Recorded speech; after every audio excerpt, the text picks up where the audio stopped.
David Hayes was attacked with a machete right here when she was coming into work at this Richmond hospital. Her abusive ex-boyfriend tried to kill her. Local volunteers say it can take months, maybe even a year, to raise the amount of money that they made here at the track in just 3 days. Community concerns with speeders, break-ins, and vacant properties are reasons why police and neighbors took to the streets to point out problem areas in this community. The bodies of the 57 slaves were reburied here at this memorial garden, and now, thanks to the historians at the Smithsonian, their legacy will live on. David Hayes was attacked with a machete right here when she was coming into work at this Richmond hospital. Her abusive ex-boyfriend tried to kill her when he came to her job last December. Although his plan failed, Hayes was still severely hurt. I cherish every single day that God sent because I didn't have to make it. David Hayes' life hasn't been the same after being attacked by her ex-boyfriend, Paul Bratton. Armed with a machete and angry about their breakup, Bratton tried to kill Hayes.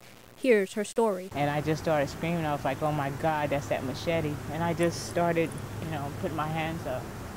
And I felt the first few blows, and after that, I was rendered unconscious. These scars are a constant reminder of that horrific night. My jaw was fractured. I had to cut from across my lip all the way to the side, and this jaw was fractured. My top lip had to be sewn back on. Part of my tongue had to be sewed back together. The machete sheared off my top front teeth. Hayes admits that if it wasn't for security and co-workers at her job, she would be dead.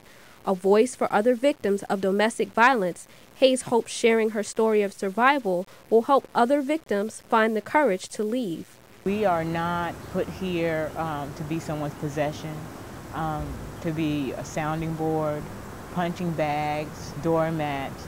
We're here, I believe that we're here created to love each other.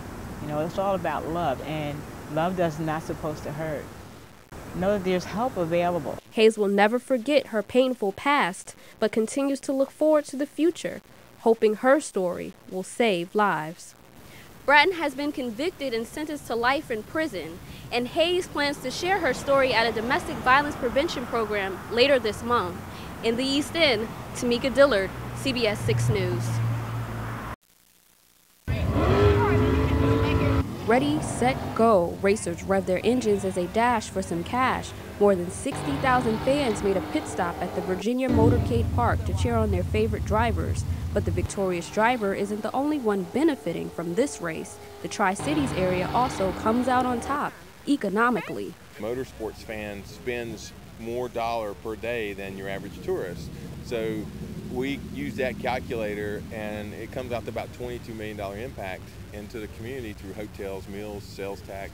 But fans weren't the only ones revved up for the race. We reach out to the community and we ask civic groups, church groups, fundraising groups to come out. These groups get volunteers to work the race. In return, the track pays each organization for the volunteers' time. Pay out almost $30,000, actually it's over $30,000 to the local organizations. Tom Rush says the Colonial Heights High School sports backers made nearly $8,000 last year. His group of nearly 200 volunteers is back again to raise even more money in these hard economic times. Oh, it's a tremendous benefit to our students because everything's getting cut. So, it's a piece of equipment that they may not be able to buy that, perhaps we can go out and get for them, which is that's our goal.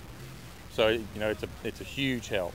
Local volunteers say it can take months, maybe even a year, to raise the amount of money that they made here at the track in just 3 days. For us, with the economy being down, people are not giving like they normally give because they just don't have it.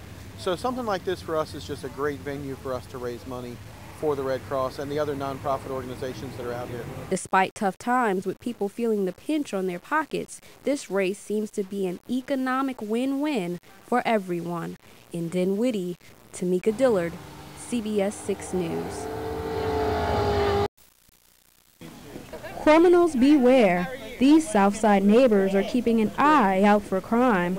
Rosetta Hicks warns criminals to stay out. Don't bring it over here because we're not going to have it. We're not going to stand for it. It's a message that was made loud and clear for the criminals, but also a message of faith for the community to become a little safer. The church has been broke into several times and those kind of things.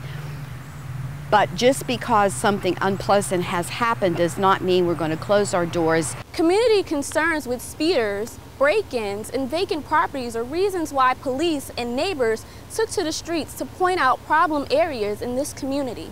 Pastor Marsha Baxter of the Evangel Assembly of God says it's important for the church to join the Broad Rock Civic Association and police on Saturday's neighborhood walk. It's not always just the police responsibility. It is all of us that live in the neighborhood or who worship in this neighborhood. It's all of our responsibility. Captain Steve Drew of the 2nd Precinct says they're all a family. It's the individuals who prey on neighborhoods like this. This is not a neighborhood that is going to allow a criminal element to come in, that you can come in here and do whatever you want to do. That this is a group that is bonded together and works together. And with every stride, this community has one goal in mind. Don't want no criminals over here in our territory. Hopefully the criminals will take the hint and stay out. In South Richmond, Tamika Dillard, CBS 6 News.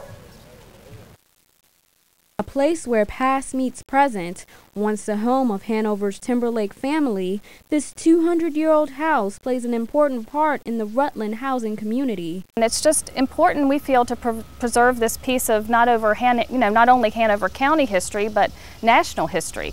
Family members were buried on the property along with a separate slave cemetery. When developers H.H. Hunt bought the property, they relocated both cemeteries and the Rutland house. The Smithsonian Institute has become involved by virtue of the discovery of a cast iron coffin in the family cemetery.